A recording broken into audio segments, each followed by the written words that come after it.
With over 8 years of existence, Wood Design, a furniture company headquartered in Nigeria, has consistently strived to change the narrative of furniture production in the country. Burogo Olukituyi, who had her first degree in physical therapy, says her father's tenacity in the furniture business inspired her to venture into this mainly male-dominated space. Hi, my name is Burogo Olukituyi, formerly Obi. I am CEO of Wood Designs. I'm a carpenter. I'm 29. I know women don't like telling their ages, but I'm so happy I'm 29. I'm going to be 30 soon in like 2 weeks. How long is this company? 8 years. This is 8 years. I marked it just last month here. So 8 years I've been in this. For how long have I been around carpentry? All my life. My dad's an architect, but he's always loved carpentry. So growing up, this is what I've been around. Of course, you know, African and Nigerian, we were always told to go inside so we don't hurt ourselves. And the girls were always told to go inside. They're very cosmopolitan parents, but still.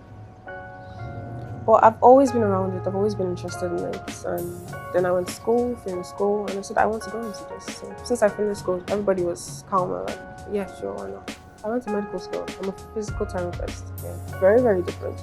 But, you know, you still use some knowledge from it in this. It's called ergonomics. I've talked about this before. So it's pretty much the science of how your body relates to the chair you're sitting on, or how the height of this chair affects everything about my spine. So I know this, and then I can add it. I can tell you the right height for you where you don't get back pain. We are all dealing with back pain now. I can tell you the right height of your bed where you avoid knee problems. So yeah, it really helped me. It actually did.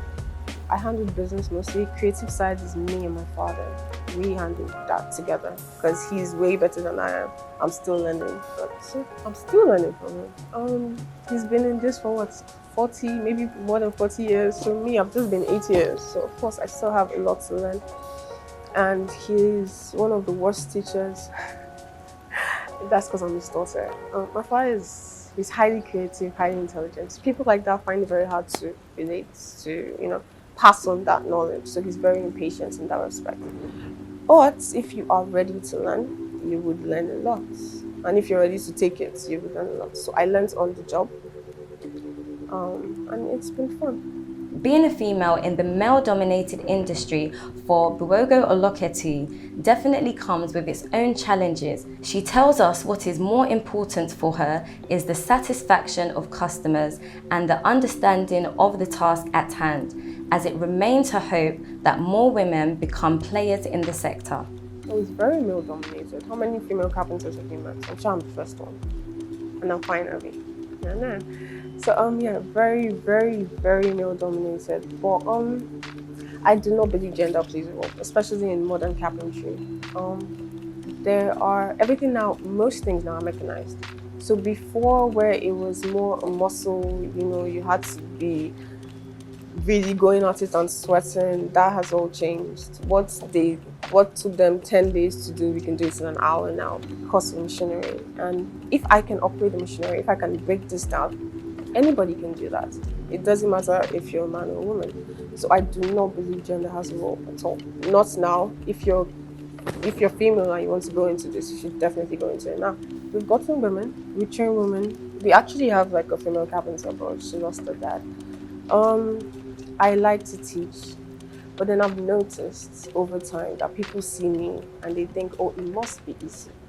You come here and we'll sit down and paint our nails. That's not what happens. So I've noticed I tend to, when you teach them for about a week, 2 weeks, most of them run away because it is actually back-breaking hard work. But the ones that do stay, the ones that are really interested, they learn fast. I love to teach, and I'm biased towards women in that respect because it is biased against. So I'm trying to change the narrative. So yes, we do teach women. We get a lot of mails and messages from girls saying that they want to learn. I just hope, and I'm trying to push that you have to be serious. Like it's a business, and if people are already against you, not people, but if the system is structured to be against you, you have to work harder, you have to be smarter, you have to push farther than anybody else, than your male counterparts, if you're going to make a difference. So yes, I want more women in this. I train women. So if you want to learn, you can definitely come. And I just need you to be serious. Serious, good attitude, you'll be fine. Regular challenges in Nigeria, everybody is facing light problems. Now we have generators, we have 2 generators, inverter, solar system. So you can imagine how much, and this always has to run. So before we were able to get the solar system, we were spending 15,000 a day on diesel. We burn 15,000 a day. That's standard. That's minus what you pay for NEPA. So of course, I'm sure that's a general problem everywhere. And then what else? Roads, BIO. I run the business, so I see every aspect of it. Then people. The good part of it is after 8 years, I've been able to remove myself from clients' relationships. So in the beginning, the problem I was having was you meet me and you automatically think I'm not serious or I don't know the work. And before, because I used to be a very proud person, especially in my abilities, I know exactly what I know. So when you meet me and I'm angry, I'm like, look, I'm going to give you the best. I know what I'm doing, but that doesn't get you to work. No. So I learned then to send somebody. Like we would go for a meeting. I'll be with like a male. He works for me. A male staff will go for a meeting, and the man or whoever it is talking to the guy. I'm giving the answers, but he's still talking to the guy. I don't mind as long as we get the contract. But now that I'm removed from it, I can just send people out. I don't really deal with clients. But still, psychology-wise, this just happened 2 days ago.